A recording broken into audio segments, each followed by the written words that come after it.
Welcome to This Explainer. Today, we're uncovering a massive, invisible atmospheric highway. It's a system that links millions of tons of African desert sand directly to the destructive power of Caribbean tropical cyclones. It's honestly incredible when you think about it. We're tracking a magnificent journey spanning thousands of miles, connecting two completely different natural phenomena in ways you might never expect. So it sounds completely wild, right? But the exact same meteorological engines that hurl hurricanes toward the Americas are the very same ones transporting vast clouds of Saharan dust. If you've ever tracked a hurricane seedling coming off the coast of Africa, you've literally been looking at the exact route that microscopic particles from the Sahara Desert take to reach the Western Hemisphere. It's a shared ride across the ocean. All right, let's start with part one, the global wind engine. To really grasp how this transcontinental journey works, we need to zoom out, way out, to the planetary level. The foundation of all this is the Hadley cell. This is an atmospheric circulation pattern totally driven by the intense heat of the sun near the equator. The sun bakes the air, causing it to rise 10 to 15 kilometers straight up. Once it's up there, it pushes toward the poles, loses its moisture, and then sinks back down in the subtropics as dry air, eventually flowing right back toward the equator along the surface. Now, heat alone just makes that warm air rise and move poleward, but the Earth is spinning, right? And that adds a massive twist. Literally, we call this the Coriolis effect. As that surface air returns toward the equator, the Coriolis force curves those winds westward. If the Earth didn't spin, the air would just blow in a straight line from high to low pressure. But because of that spin, we get these persistent westward-blowing trade winds right across the tropics. Which brings us to part two, the transatlantic highway. Think of this planetary flow as a giant atmospheric conveyor belt stretching all the way across the Atlantic Ocean.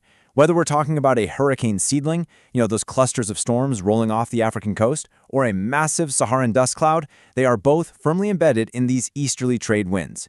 These winds are the steering currents. They consistently drive both the storms and the dust toward the west, heading straight for the Caribbean Sea and North America. But who's directing traffic on this highway? Well, along the route, you have these large-scale, high-pressure systems, like the Bermuda High, basically acting as giant traffic cops. The clockwise rotation of air around this high-pressure system completely guides the steering flow. If the Bermuda High is positioned far to the east, storms and dust can safely curve northward out into the open ocean. But if it extends far enough south, boom. Both the storms and the dust are blocked from going north and are forced directly into the Caribbean, the Gulf of Mexico, or right toward Florida. Let's move on to part three and actually visualize this atmospheric path. To really nail down how this invisible highway operates, let's break it down into 4 simple steps. The horizontal journey starts with intense solar heat at the equator. Step 2, that air rises high into the troposphere and moves poleward. Step 3, it sinks down as dry air in the subtropics. And finally, step 4, it gets grabbed by the Coriolis effect and pushed steadily westward across the ocean. This is the reliable horizontal engine that we understand really well. Now for part 4, the Pride Dust Experiment, where things get a bit messy. Okay, so we've got the horizontal journey down, but a major plot twist happens when we look at the vertical altitude of this dust. This exact mystery was the whole focus of the Puerto Rico Dust Experiment, or PRIDE, back in the summer of 2000. Before PRIDE, scientists generally leaned on the classic conceptual model of the Saharan air layer, or the SAL. The assumption was pretty straightforward. They thought dust mostly traveled high up in the atmosphere, safely tucked inside a warm, dry layer that just cleanly slid right over the top of the moist marine boundary layer below it. But the actual data from the PRIDE experiment totally flipped the script. Scientists flying Navajo aircraft directly through Caribbean skies found something totally unexpected.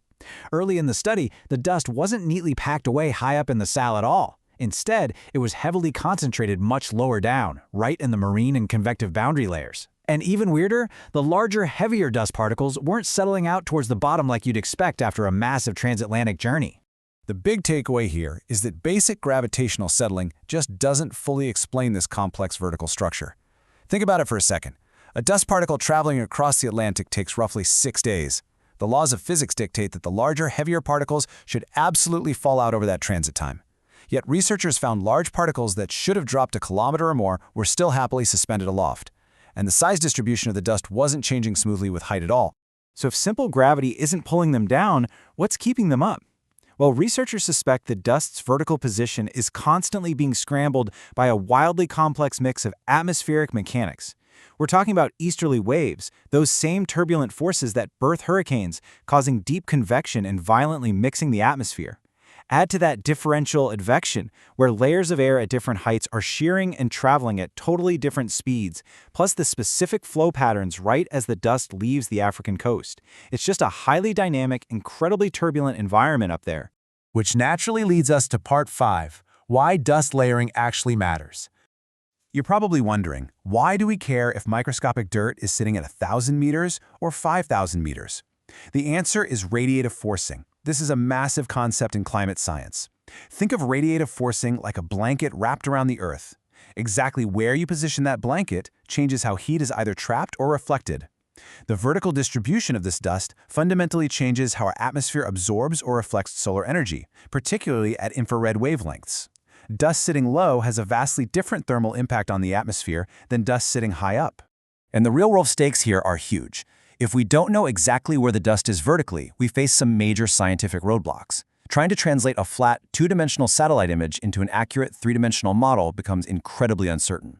That directly messes with our ability to model global climate changes. It throws off our calculations for cloud physics, like understanding exactly how clouds form around these microscopic particles. It even obscures our understanding of ocean fertilization, where this dust falls into the sea and feeds marine life. Literally, the altitude changes everything. Which leaves us with a pretty massive question to chew on. We've seen how the exact same trade winds and high-pressure systems govern both catastrophic hurricanes and invisible rivers of desert sand. But if the grand horizontal engines of the Earth are so reliable, yet the vertical layers remain this mysterious and difficult to predict, how much more is there to discover on the invisible highways above us?